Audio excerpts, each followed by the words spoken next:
श्रीमद कुंज विहारणे नमः। श्री स्वामी हरदास विजयतेतराम, श्री युगल सरकार, सदगुरुदेव और आप सभी रसिक भक्त वृंदों के श्री चरणों में दास का साष्टांग दंडवत प्रणाम। आज श्रीमद् भागवत महापुराण के दशम स्कंद के अंतर्गत 41वां अध्याय श्री कृष्ण का मथुरा जी में प्रवेश।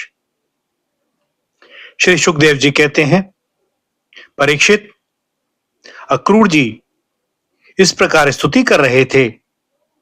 उन्हें भगवान श्री कृष्ण ने जल में अपने दिव्य रूप के दर्शन कराए और फिर उसे छिपा लिया। ठीक वैसे ही जैसे कोई नट अभिनय में कोई रूप दिखाकर फिर उसे पर्दे की ओट में छिपा दे। जब अक्रूर जी ने देखा कि भगवान का वह दिव्य रूप अंतर्ध्यान हो गया, तब वे जल से बाहर निकल आए और फिर जल्दी जल्दी सारे आवश्यक कर्म समाप्त करके रथ पर चले आए। उस समय वे बहुत ही विस्मित हो रहे थे। भगवान श्री कृष्ण ने उनसे पूछा, चाचा जी, आपने पृथ्वी, आकाश या जल में कोई अद्भुत वस्तु देखी क्या? क्योंकि आपकी आकृति देखने से ऐसा ही जान पड़ता है। अक्रूर जी ने कहा, प्रभो, पृथ्वी, आकाश या जल में और सारे जगत में जितने भी अद्भुत पदार्थ हैं, वे सब आप में ही हैं, क्योंकि आप विश्व रूप हैं। जब मैं आपको ही देख रहा हूं, तब ऐसी कौन सी अद्भुत वस्तु रह जाती है जो मैंने न देखी हो? भगवान, जितनी भी अद्भुत वस्तुएं हैं, वे पृथ्वी में हो या जल अथवा आकाश में, सबकी सब जिनमें हैं, उन्हीं आपको मैं देख रहा हूं। फिर भला मैंने यह अद्भुत वस्तु कौन सी देखी? गांधारी नंदन अक्रूर जी ने यह कहकर रथ हाँक दिया और भगवान श्री कृष्ण तथा बलराम जी को लेकर दिन ढलते ढलते वे मथुरापुरी जा पहुंचे। परीक्षित, मार्ग में स्थान स्थान पर गांव के लोग मिलने के लिए आते और भगवान श्री कृष्ण तथा बलराम जी को देखकर आनंद मग्न हो जाते। वे एकटक उनकी ओर देखने लगते, अपनी दृष्टि हटा ना पाते। नंद बाबा आदि ब्रजवासी तो पहले ही वहां पहुंच गए थे और मथुरापुरी के बाहरी उपवन में रुककर उनकी प्रतीक्षा कर रहे थे। उनके पास पहुंचकर जगदीश्वर भगवान श्री कृष्ण ने विनीत भाव से खड़े अक्रूर जी का हाथ अपने हाथ में लेकर मुस्कुराते हुए कहा, चाचा जी, आप रथ लेकर पहले मथुरापुरी में प्रवेश कीजिए और अपने घर जाइए। हम लोग पहले यहां उतरकर फिर नगर देखने के लिए आवेंगे। अक्रूर जी ने कहा, प्रभो, आप दोनों के बिना मैं मथुरा में नहीं जा सकता। स्वामी, मैं आपका भक्त हूं। भक्त वत्सल प्रभो, आप मुझे मत छोड़िए। भगवान, आइए चलें। मेरे परम हितैषी और सच्चे सौहार्द भगवान, आप बलराम जी, ग्वाल बालों तथा नंदराय जी आदि आत्मियों के साथ चलकर हमारा घर सनाथ कीजिए। हम ग्रस्त हैं, आप अपने चरणों की धूलि से हमारा घर पवित्र कीजिए। आपके चरणों की धोवन से अग्नि देवता पितर सबके सब तृप्त हो जाते हैं। प्रभो, आपके युगल चरणों को पखार कर महात्मा बलि ने वह यश प्राप्त किया जिसका गान संत पुरुष करते हैं। केवल यश ही नहीं, उन्हें अतुलनीय ऐश्वर्य तथा वह गति प्राप्त हुई जो अनन्य प्रेमी भक्तों को प्राप्त होती है। आपके चरणोदक गंगा जी ने तीनों लोक पवित्र कर दिए। सचमुच वे मूर्तिमान पवित्रता हैं। उन्हीं के स्पर्श से सगर के पुत्रों को सद्गति प्राप्त हुई और उसी जल को स्वयं भगवान शंकर ने अपने सिर पर धारण किया। यदुवंश शिरोमणे, आप देवताओं के भी आराध्य देव हैं, जगत के स्वामी हैं। आपके गुण और लीलाओं का श्रवण तथा कीर्तन बड़ा ही मंगलकारी है। उत्तम पुरुष आपके गुणों का कीर्तन करते रहते हैं। नारायण, मैं आपको नमस्कार करता हूं। श्री भगवान ने कहा, चाचा जी, मैं दाऊ भैया के साथ आपके घर आऊंगा और पहले इस यदुवंशियों के द्रोही कंस को मारकर तब अपने सभी स्वार्थ स्वजनों का प्रिय करूंगा। श्री सुखदेव जी कहते हैं, परीक्षित, भगवान के इस प्रकार कहने पर अक्रूर जी कुछ अनमने से हो गए। उन्होंने पुरी में प्रवेश करके कंस से श्री कृष्ण और बलराम के ले आने का समाचार निवेदन किया और फिर अपने घर चले गए। दूसरे दिन तीसरे पहर बलराम जी और ग्वाल वालों के साथ भगवान श्री कृष्ण ने मथुरापुरी को देखने के लिए नगर में प्रवेश किया।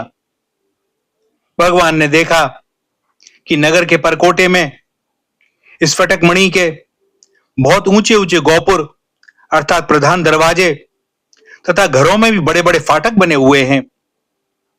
उनमें सोने के बड़े बड़े किवाड़ लगे हैं और सोने के ही तोरण बने हुए हैं।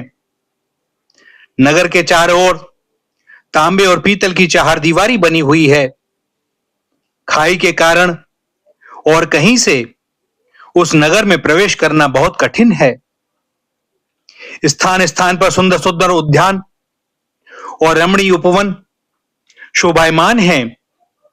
स्वर्ण से सजे हुए चौराहे, धनियों के महल, उन्हीं के साथ के बगीचे, कारीगरों के बैठने के स्थान या प्रजा वर्ग के सभा भवन और साधारण लोगों के निवास गृह नगर की शोभा बढ़ा रहे हैं। वैदूर्य, हीरे, स्फटिक, नीलम, मूंगे, मोती और पन्ने आदि से जड़े हुए छज्जे, चबूतरे, झरोके एवं फर्श आदि जगमगा रहे हैं। उन पर बैठे हुए कबूतर, मोर आदि पक्षी भांति भांति की बोली बोल रहे हैं। सड़क, बाजार, गली एवं चौराहों पर खूब छिड़काव किया गया है। स्थान स्थान पर फूलों के गजरे, ज्वारे, खील और चावल बिखरे हुए हैं। घरों के दरवाजों पर दही और चंदन आदि से चर्चित जल से भरे हुए कलश रखे हैं और वे फूल, दीपक, नई नई कोपलों, फल सहित केले और सुपारी के वृक्ष, छोटी छोटी झंडियों और रेशमी वस्त्रों से भली भांति सजाए हुए हैं। परीक्षित, वसुदेव नंदन भगवान श्री कृष्ण और बलराम जी ने ग्वाल वालों के साथ राजपथ से मथुरा नगरी में प्रवेश किया। उस समय नगर की नारियां बड़ी उत्सुकता से उन्हें देखने के लिए झटपट अटारियों पर चढ़ गईं। किसी किसी ने जल्दी के कारण अपने वस्त्र और गहने उल्टे पहन लिए। किसी ने भूल से कुंडल, कंगन आदि जोड़े से पहने जाने वाले आभूषणों में से एक ही पहना और चल पड़ी। कोई एक ही कान में पत्र नामक आभूषण धारण कर पाई थी, तो किसी ने एक ही पांव में पायजेब पहन रखा था। कोई एक ही आंख में अंजन आज पाई थी और दूसरी में बिना आंजे ही चल पड़ी। कई रमणियां तो भोजन कर रही थीं, वे हाथ का कौर छोड़कर चल पड़ी। सबका मन उत्साह और आनंद से भर रहा था। कोई कोई उपटन लगवा रही थी, वे बिना स्नान किए ही दौड़ पड़ी। जो सो रही थीं, वे कोलाहल सुनकर उठ खड़ी हुईं और उसी अवस्था में दौड़ चलीं। जो माताएं बच्चों को दूध पिला रही थीं, वे उन्हें गोद से हटाकर भगवान श्री कृष्ण को देखने के लिए चल पड़ी। कमल नयन भगवान श्री कृष्ण मत वाले गजराज के समान बड़ी मस्ती से चल रहे थे। उन्होंने लक्ष्मी को भी आनंदित करने वाले अपने श्याम सुंदर विग्रह से नगर नारियों के नेत्रों को बड़ा आनंद दिया और अपनी विलासपूर्ण प्रगल्भ हंसी तथा प्रेम भरी चितवन से उनके मन चुरा लिए। मथुरा की स्त्रियां बहुत दिनों से भगवान श्री कृष्ण की अद्भुत लीलाएं सुनती आ रही थीं उनके चित्त चिरकाल से श्री कृष्ण के लिए चंचल व्याकुल हो रहे थे। आज उन्होंने उन्हें देखा। भगवान श्री कृष्ण ने भी अपनी प्रेम भरी चितवन और मंद मुस्कान की सुधा से सींचकर उनका सम्मान किया। परीक्षित, उन स्त्रियों ने नेत्रों के द्वारा भगवान को अपने हृदय में ले जाकर उनके आनंदमय स्वरूप का आलिंगन किया। उनका शरीर पुलकित हो गया और बहुत दिनों की विरह व्याधि शांत हो गई। मथुरा की नारियां अपने अपने महलों की अटारियों पर चढ़कर बलराम और श्री कृष्ण पर पुष्पों की वर्षा करने लगी। उस समय उन स्त्रियों के मुख कमल प्रेम के आवेग से खिल रहे थे। ब्राह्मण, क्षत्रिय और वैश्यों ने स्थान स्थान पर दही, अक्षत, जल से भरे पात्र, फूलों के हार, चंदन और भेंट की सामग्रियों से आनंद मग्न होकर भगवान श्री कृष्ण और बलराम जी की पूजा की। भगवान को देखकर सभी पुरवासी आपस में कहने लगे, धन्य है, धन्य है। गोपियों ने ऐसी कौन सी महान तपस्या की है जिसके कारण वे मनुष्य मात्र को परमानंद देने वाले इन दोनों मनोहर किशोरों को देखती रहती हैं। इसी समय भगवान श्री कृष्ण ने देखा कि एक धोबी जो कपड़े रंगने का भी काम करता था उनकी ओर आ रहा है। भगवान श्री कृष्ण ने उससे धुले हुए उत्तम उत्तम कपड़े मांगे। भगवान ने कहा, भाई, तुम हमें ऐसे वस्त्र दो जो हमारे शरीर में पूरे पूरे आ जाएं। वास्तव में हम लोग उन वस्त्रों के अधिकारी हैं। इसमें संदेह नहीं कि यदि तुम हम लोगों को वस्त्र दोगे तो तुम्हारा परम कल्याण होगा। परीक्षित, भगवान सर्वत्र परिपूर्ण है, सब कुछ उन्हीं का है, फिर भी उन्होंने इस प्रकार मांगने की लीला की। परंतु वह मूर्ख राजा कंस का सेवक होने के कारण मतवाला हो रहा था। भगवान की वस्तु भगवान को देना तो दूर रहा, उसने क्रोध में भरकर आक्षेप करते हुए कहा, तुम लोग रहते हो सदा पहाड़ों और जंगलों में, क्या वहां ऐसे ही वस्त्र पहनते हो? तुम लोग बहुत उद्दंड हो गए हो, तभी तो ऐसी बढ़ चढ़कर बातें करते हो। अब तुम्हें राजा का धन लूटने की इच्छा हुई है। अरे मूर्खो, जाओ, भाग जाओ। यदि कुछ दिन जीने की इच्छा हो तो फिर इस तरह मत मांगना। राज कर्मचारी तुम्हारे जैसे उच्छृंखलों को कैद कर लेते हैं, मार डालते हैं और जो कुछ उनके पास होता है छीन लेते हैं। जब वह धोबी इस प्रकार बहुत कुछ बहक बहक कर बातें करने लगा, तब भगवान श्री कृष्ण ने तनिक कपित होकर उसे एक तमाचा जमाया और उसका सिर धड़ से नीचे जा गिरा। यह देखकर उस धोबी के अधीन काम करने वाले सबके सब कपड़ों के गट्ठर वहीं छोड़कर इधर उधर भाग गए। भगवान ने उन वस्त्रों को ले लिया। भगवान श्री कृष्ण और बलराम जी ने मनमाने वस्त्र पहन लिए तथा बचे हुए वस्त्रों में बहुत से अपने साथी ग्वाल वालों को भी दिए। बहुत से कपड़े तो वहीं जमीन पर ही छोड़कर चल दिए। भगवान श्री कृष्ण और बलराम जब कुछ आगे बढ़े तब उन्हें एक दर्जी मिला। भगवान का अनुपम सौंदर्य देखकर उसे बड़ी प्रसन्नता हुई। उसने उन रंग बिरंगे सुंदर वस्त्रों को उनके शरीर पर ऐसे ढंग से सजा दिया कि वे सब ठीक ठीक फब गए। अनेक प्रकार के वस्त्रों से विभूषित होकर दोनों भाई और भी अधिक शोभायमान हुए। ऐसे जान पड़ते मानो उत्सव के समय श्वेत और श्याम गज शावक भली भांति सजा दिए गए हों। भगवान श्री कृष्ण उस दर्जी पर बहुत प्रसन्न हुए। उन्होंने उसे श्लोक में भरपूर धन संपत्ति, बल, ऐश्वर्य, अपनी स्मृति और दूर तक देखने सुनने आदि की इंद्रिय संबंधी शक्तियां दी और मृत्यु के बाद के लिए अपना सारूप्य मोक्ष भी दे दिया। इसके बाद भगवान श्री कृष्ण सुदामा माली के घर गए।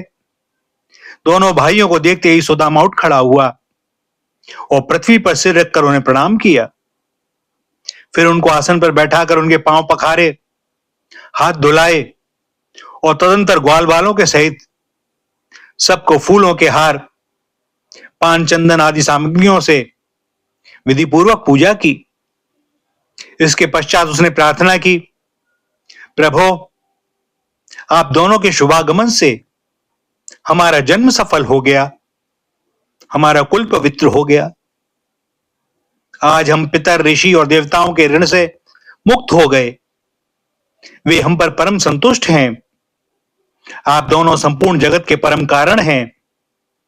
आप संसार के अभ्युदय, उन्नति और निश्रेयस मोक्ष के लिए ही इस पृथ्वी पर अपने ज्ञान बल आदि अंशों के साथ अवतीर्ण हुए हैं। यद्यपि आप प्रेम करने वालों से ही प्रेम करते हैं, भजन करने वालों को ही भजते हैं, फिर भी आपकी दृष्टि में विषमता नहीं है, क्योंकि आप सारे जगत के परम सौहार्द और आत्मा हैं। आप समस्त प्राणियों और पदार्थों में समरूप से स्थित हैं।